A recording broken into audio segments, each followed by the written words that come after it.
After trying some baking and cooking with this COVID lockdown that we're going through, I realized that we needed a new kitchen scale. And I had a look at various options, and I decided that the best one for me was going to be the ks28, which I'm going to give you a little video of. So have a look and see what you think. So far, seems pretty good to me.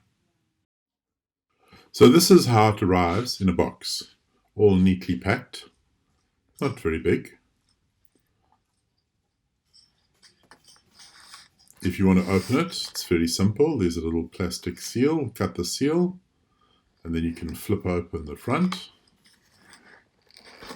And there it is with the various packaging items.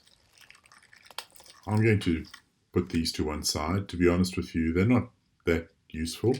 There's a little bit of a manual which really just shows a few illustrations. I'm not sure you would need to have that. This is the top one is a marketing document. So here it is, not very big, but very convenient size.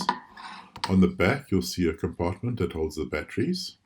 You can open it and you'll see that when it arrives, there's two insulation tabs to stop the batteries from draining in transit. I'm just going to pull them out and then close up the battery compartment again. It all fits together pretty neatly and it doesn't look too bad. Four legs to hold it, and here where I'm touching, there's a little button which changes the units of measure between grams, kilograms, ounces, and pounds. I've got it on the gram setting. It starts out with a reading, I'm not sure why, but you just touch the button and it goes to 0, touch it again and it goes off. So let's put it on. That's what you'll normally see, a hello to greet you. When you put an item on the scale, it reads the measurements here in grams.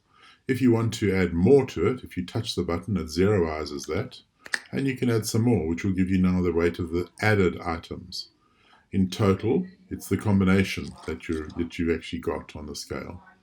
Again, you can hit the button to zeroize it or hold it down to switch it off. I think this is a very good scale, and I hope this review is useful.